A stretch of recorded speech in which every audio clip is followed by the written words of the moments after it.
راحیل! مریم اتنی زور سے چلائی کہ سب ہی اس کی طرف متوجہ ہوئے۔ میں تمہیں جان سے مار دوں گی۔ وہ اس کی طرف بھاگی اور اسے کندھے سے پکڑ کر اس کا رخ اپنی طرف کیا۔ اگلے ہی پل مریم کے سر پر ساتوں آسمان ایک ساتھ ٹوٹ پڑے۔ راحیل کے سر اور چہرے پر زخم تو کیا، ایک خروچ کا بھی نشان نہ تھا۔ نہیں، ایسا کیسے ہو سکتا ہے؟ مریم نے بے یقینی کی حالت میں اس سے دور ہوئی۔ کیا ہوا مریم؟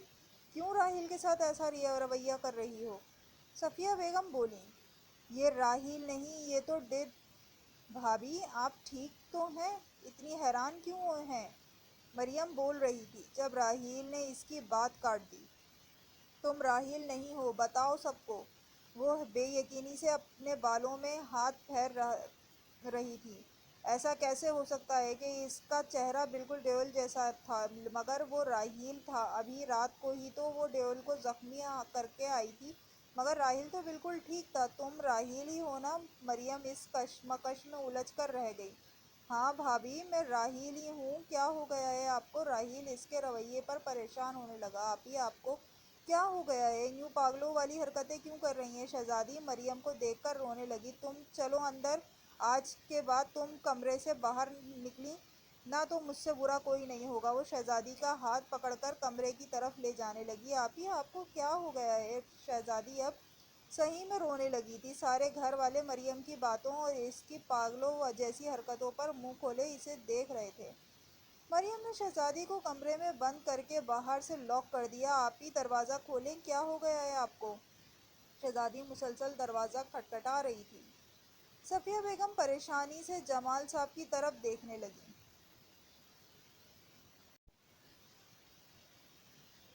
جمال، ہماری بیٹی کو کیا ہو گیا ہے؟ جمال صاحب خود پریشانی اور حیرت کی ملی جلی کیفیت میں ساکت کھڑے تھے۔ مریم بیٹا، شہزادی کو کیوں کمرے میں بند کیا ہے؟ آخر دورانہ بیگم نے پوچھا۔ چچی جان، شہزادی کو بھی وہ لے جائیں گا، اس لیے میں نے اسے یہاں بند کر دیا۔ اب میری بہن محفوظ ہے۔ مریم کی آنکھوں میں آنسو بہہ رہے تھے، مگر اس کا چہرہ بے تاثر تھا۔ لیکن کون لے جائے گا؟ دورانہ بیگم پریشان ہونے لگیں۔ وہ نہیں، یہ اس نے راحیل کی طرف اشارہ کیا۔ سب راحیل کی طرف دیکھنے لگے۔ مریم، یہ کیا کہہ رہی ہو تم؟ یہ راحیل ہے، یہ ایسا کیوں کرے گا؟ صفیہ بیگم بولی۔ امی جان، یہ راحیل نہیں ہے۔ مریم بھاگ کر صفیہ بیگم کے پاس آئی۔ یا اللہ، میری بچی پر رحم کر۔ مریم، میری بچی، تمہیں کیا ہو گیا ہے؟ صفیہ بیگم رونے لگیں۔ صفیہ بیگم، مریم کو کمرے میں لے جاؤ، جمال صاحب بولے۔ صفیہ مریم کو کمرے میں چلی گئیں لے کر، جہاں شہزادی تھی۔ جمال، مجھے مریم کی دماغی حالت ٹھیک نہیں لگ رہی، کمال صاحب نے کہا۔ ہاں، ہم پر رحم کرے اللہ۔ جمال صاحب خود پریشانی سے ماتھے پر ہاتھ رکھتے ہوئے کرسی پر بیٹھے۔ صاحب جی، پولیس آ گئی ہے، شفیق آ کر بولا۔ ان کو کس نے بلایا؟ کمال صاحب نے پوچھا۔ میں نے بلایا ہے، جمال صاحب نے جواب دیا۔ ٹھیک ہے، اندر آنے دو، جمال صاحب نے شفیق کو کہا۔ انسپکٹر شرافت گھر میں داخل ہوا۔ جمال اور کمال سے سلام دعا کر کے مدعی پر آیا۔ مریم کو باہر بلایا گیا۔ وہ ہاتھ مسلتی ہوئی کرسی پر بیٹھی۔ گھر کی عورتیں کمرے میں تھیں اور مرد کرسی پر بیٹھے تھے۔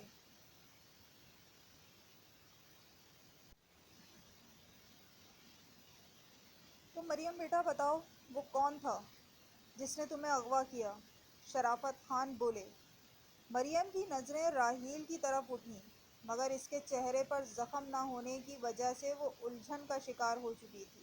انسپکٹر نے مریم کی نظروں کا مرکز نوٹ کیا۔ بتاؤ بیٹا، تمہیں ڈرنے کی کوئی ضرورت نہیں ہے۔ تم اس شخص کو سلاخوں کے پیچھے دیکھو گی۔ وہ شخص؟ مریم شدید گھبرائی ہوئی تھی۔ ہاں بتاؤ، کون تھا وہ شخص؟ انسپکٹر مریم کے منہ سے راحیل کا نام سننا چاہتا تھا، کیونکہ اسے خود بھی راحیل پر شک تھا۔ میں نہیں جانتی، مریم رونے لگی۔ لیکن تم نے اس شخص کو دیکھا ہوگا، آخر تم 1 ہفتے وہاں رہی ہو، کچھ تو معلوم ہوگا۔ نہیں، مجھے کچھ نہیں معلوم۔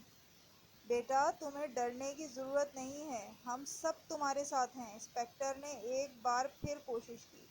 کہا نا مجھے کچھ نہیں معلوم، تو مطلب نہیں معلوم، وہ چلانے لگی۔ جمال صاحب جلدی سے مریم کے پاس آئے۔ انسپکٹر آپ ابھی یہاں سے چلے جائیں، مریم کی حالت ٹھیک نہیں ہے، جمال صاحب نے مریم کو سینے سے لگاتے ہوئے کہا۔ انسپکٹر نے ایک نظر راحیل کی طرف دیکھا، وہ خاموشی سے اپنی کرسی پر بیٹھا تھا، اس کا چہرہ بے تاثر تھا۔ ٹھیک ہے جمال صاحب، میں ابھی چلتا ہوں، لیکن مریم کا بیان بہت ضروری ہے، جیسے ہی اس کی طبیعت بہتر ہو آپ مجھے ٹیلی فون کر دیجیے گا۔ جی ضرور، جمال صاحب نے جواب دیا، تو شرافت خان گھر سے باہر نکل گئے۔ ارسم آپ کب ہوش میں آئیں گے؟ آپ کو پتہ ہے مجھے آپ کی بہت ضرورت ہے، میں بہت مشکل میں ہوں ارسم، پلیز جلدی ہوش میں آ جائیں۔ مریم ارسم کے پاس بیٹھی رو رہی تھی، اس نے ارسم کے چہرے پر ہاتھ پھیرا۔ ارسم آپ مجھ سے سننا چاہتے ہیں نا کہ میں آپ سے محبت کا اظہار کروں؟ دیکھو میری بھی ایک شرط ہے، میں آپ سے اپنی محبت کا اظہار کروں گی اور آپ ہوش میں آ جانا، ٹھیک ہے؟ ارسم میں آپ سے محبت کرتی ہوں، صرف آپ سے محبت کرتی ہوں۔ اس کی آنکھوں سے آنسو بہنے لگے۔ میری زندگی میں کوئی اور نہیں آ سکتا ارسم، کوئی میرے دل میں آپ کی جگہ نہیں لے سکتا، اور وہ ڈیول تو کبھی بھی نہیں۔ آپ کو پتہ ہے اس نے مجھے کتنا مجبور کیا کہ میں آپ کو بھول جاؤں، لیکن میں آپ سے محبت کرتی ہوں نا، تو آپ کو کیسے بھول سکتی ہوں؟ آپ تو میری نس نس میں بسے ہوئے ہیں، آپ کے بغیر تو میری زندگی ادھوری ہے ارسم۔ آنسو اس کی آنکھوں سے مسلسل بہہ رہے تھے۔ ارسم اب اٹھ جائیں نا، دیکھیں میں نے آپ سے محبت کا اظہار کر دیا۔ ارسم پلیز اٹھ جائیں، مجھے آپ کی ضرورت ہے، میں کمزور ہوں ارسم، میری طاقت آپ ہو۔ اس نے روتے روتے ارسم کے سینے پر سر رکھا۔ اگلی رات ڈیول اور اس کے سبھی آدمی برے حال میں کھٹے ہوئے تھے۔ دیول کے سر پر پٹی بندھی تھی اور اس کے ایک رخسار پر کانچ کا ٹکڑا گہرا کٹ چھوڑ گیا تھا۔ دیول نے اپنے ہاتھ کی مٹھی کو سختی سے جکڑا۔ میری تمہیں یہاں آنا پڑے گا، چاہے اس کے لیے مجھے کچھ بھی کرنا پڑے، کچھ بھی، دیول نے سرگوشی نما کہا۔ حال جمائی لیتے ہوئے انائزہ نے ڈائری کو پھر سے دراز میں رکھا اور روحان کے کندھے پر سر رکھ کر سو گئی۔ روحان میں بہت بور ہو رہی ہوں، چلو نا جنگل میں کھیلتے ہیں۔ دوپہر کے وقت انائزہ روحان کو بار بار تنگ کر رہی تھی کہ میرا دل نہیں کر رہا۔ روحان کو آج نہ جانے کس چیز کی سستی پڑی ہوئی تھی۔ اوف روحان تم اٹھ رہے ہو کہ نہیں، انائزہ نے پھر سے تنگ کیا۔ آخر روحان ہتھیار پھینکتا ہوا اٹھ ہی گیا۔ یس، انائزہ خوشی سے اچھل پڑی۔ گیٹ سے باہر دائیں جانب جنگل تھا، جنگل کے سیدھے لمبے پیڑ بلندی کو چھو رہے تھے۔ انائزہ روحان کو لیے جنگل میں داخل ہوئی، یہاں سے پیڑ کافی فاصلے پر تھے۔ روحان چلو تم آنکھیں بند کر کے 10 تک کاؤنٹنگ کرو، پھر میں چھپوں گی اور تم مجھے ڈھونڈو گے۔ روحان آئیبرو اچکاتا ہوا بنا کچھ کہے پیڑ کی طرف رخ کیے آنکھیں بند کر کے کھڑا ہو گیا۔ 1 2 3 روحان نے کاؤنٹنگ اسٹارٹ کر دی تھی۔ انائزہ دبے پاؤں دور جا کر ایک پیڑ کے پیچھے چھپ گئی۔ 8 9 10 اب روحان مڑا اور دیکھنے لگا، انائزہ کسی پیڑ کے پیچھے ہے۔ ایک کے بعد ایک پیڑ چیک کرتا ہوا وہ آگے بڑھ رہا تھا، اور اسے دیکھ کر انائزہ بھی دبے پاؤں آگے سے آگے پیڑ کی طرف بھاگتی ہوئی چھپ جاتی۔ 3 سے 4 منٹ گزر چکے تھے، اب روحان بور ہو چکا تھا۔ انائزہ میں بور ہو رہا ہوں، روحان ڈھیلا سا منہ بنا کر بولا۔ انائزہ نے اس کی طرف دیکھ کر ہنسی دبائی۔ روحان نے پھر سے اسے ڈھونڈنے کی کوشش جاری کی۔ کھیلنے کے چکر میں وہ گھنے جنگل میں داخل ہو چکی تھی۔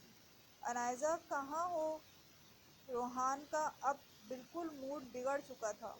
انائزہ نے ہنستے ہوئے اپنا رخ سیدھا کیا تو اس کے چہرے کا رنگ اڑ گیا۔ وہ ساکت کھڑی اپنے سامنے کھڑے شخص کو دیکھ رہی تھی۔ یہ کیسے ممکن تھا؟ انائزہ کو اپنی آنکھوں پر یقین نہیں آ رہا تھا۔ وہی سیاہ لباس، سیاہ ہیٹ سر پر لیے وہ شخص اس کے سامنے کھڑا تھا۔ اس کے صرف ہونٹ ہی نظر آ رہے تھے۔ کون ہو تم؟ انائزہ نے حیرت سے پوچھا۔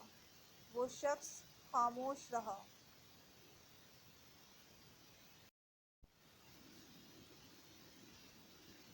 پھر اس کے دیکھتے دیکھتے ہی وہ شخص مڑا اور تیز قدموں سے چلنے لگا۔ رکو! انائزہ نے اسے آواز لگائی۔ اس شخص کے قدموں میں مزید تیزی آئی۔ انائزہ بھی اس کے پیچھے بھاگنے لگی۔ انائزہ کے قدموں کی آواز سن کر وہ شخص بھی بھاگنے لگا۔ میں کہتی ہوں رک جاؤ! وہ بنا پیچھے مڑے بھاگے جا رہا تھا۔ انائزہ بھاگتی ہوئی پیڑ سے ٹکرائی اور زمین پر گر گئی۔ آہ! اس کے سر پر چوٹ لگ چکی تھی۔ وہ ہمت کر کے اٹھی اور پھر سے بھاگنے لگی، مگر اب وہاں اس شخص کا نام و نشان نہ تھا۔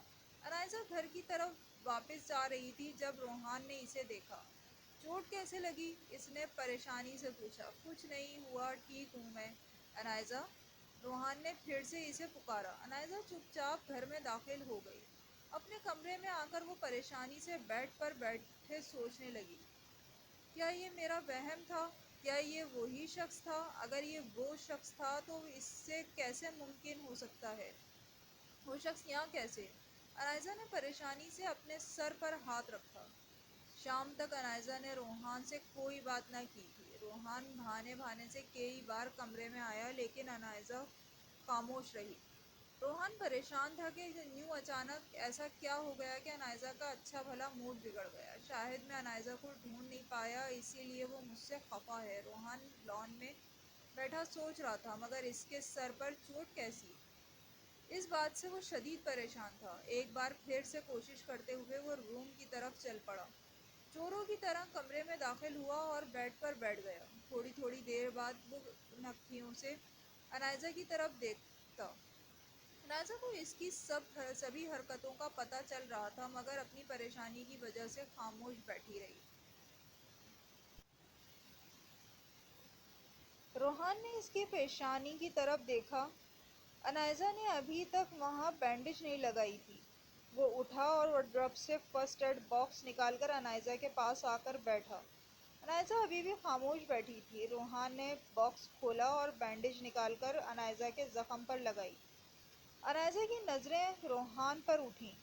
اسے روحان کے اندر اس کی ماں مریم کا عکس نظر آ رہا تھا۔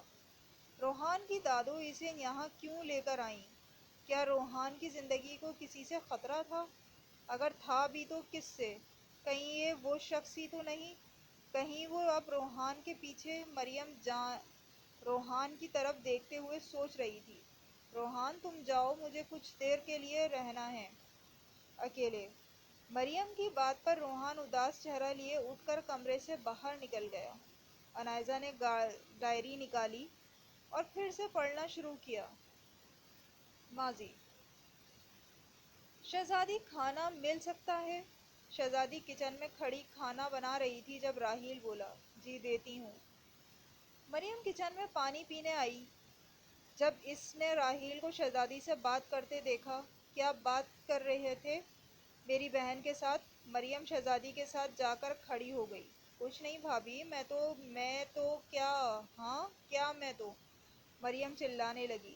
آپی کیا ہو گیا ہے؟ راحیل صرف کھانا لینے آئے تھے تو عقیلہ سے کہنا، تمہیں کیوں کہہ رہا ہے؟ وہ غصے سے بولی۔ آپی، شہزادی حیران ہوئی۔ تم چپ رہو، میں آئندہ مجھ سے اس شخص کے پاس دکھائی مت دینا۔ مریم نے انگلی دکھا کر شہزادی کو وارن کیا۔ اور تم؟ اب اس کی انگلی راحیل کی طرف اٹھی۔ تم آئندہ میری بہن کے قریب بھی آئے نا تو اچھا نہیں ہوگا، سمجھ آئی تمہیں؟ وہ چلائی۔ کیا ہو گیا ہے؟ کیوں چلا رہے ہو سب؟ دورانہ بیگم کچن میں داخل ہوئیں۔ چچی جان، اس شخص کو گھر سے نکال دیں۔ ورنہ سب پچھتائیں گے۔ مریم بوکھلائی ہوئی تھی۔ مریم بیٹا تمہاری طبیعت ٹھیک نہیں ہے، تم آرام کرو۔ دورانہ بیگم نے اسے کندھے سے پکڑا۔ میں ٹھیک ہوں چچی جان، مگر یہ وہ نہیں ہے جو آپ سب سمجھ رہے ہیں، یہ کوئی اور ہے۔ مریم بول رہی تھی اور راحیل حیرت سے اس کی طرف دیکھ رہا تھا۔ شہزادی تم بھی آؤ نا میرے ساتھ۔ شہزادی بھی مریم کے ساتھ کچن سے باہر نکلی۔ میں تو بہت پریشان ہوں، میری بچی کو پتہ نہیں کیا ہوتا جا رہا ہے، کیسی بہکی بہکی باتیں کر رہی ہے، عجیب پاگلوں جیسی حرکتیں کرنے لگی ہے۔ صفیہ بیگم روتی ہوئی کہہ رہی تھی۔ حوصلہ رکھو صفیہ، اللہ سب ٹھیک کر دے گا۔ دورانہ بیگم نے اسے سمجھایا۔ جمال بھائی، مریم نے انسپکٹر کو بھی کچھ نہیں بتایا، آخر وہ وہاں ایک ہفتہ رہ چکی ہے، اسے کچھ تو معلوم ہوگا نا، ان لوگوں کو دیکھا ہوگا، ان سے بات کی ہوگی، لیکن وہ نہ جانے کیوں نہیں بتا رہی۔ کمال بھائی نے کہا، مجھے تو یہ سب سمجھ نہیں آ رہا کہ وہ راحیل کے بارے میں نہ جانے کیا کیا بول رہی ہے۔ دورانہ بیگم نے کہا، نہ جانے اسے کیا ہو گیا ہے، کون سا راز دل میں چھپائے بیٹھی ہے جو اندر ہی اندر اسے کھائے جا رہا ہے۔ صفیہ بیگم پھر سے رونے لگیں۔ ہمیں اس سے پوچھنا ہوگا کہ آخر ایسا کیا ہو گیا ہے جس کا اثر اس کے دماغ پر بھی پڑ رہا ہے۔ کہانی ابھی جاری ہے، چینل کو سبسکرائب کرنا نہ بھولیے گا، ویڈیو کو شیئر کریں اور لائک کریں۔ بہت شکریہ۔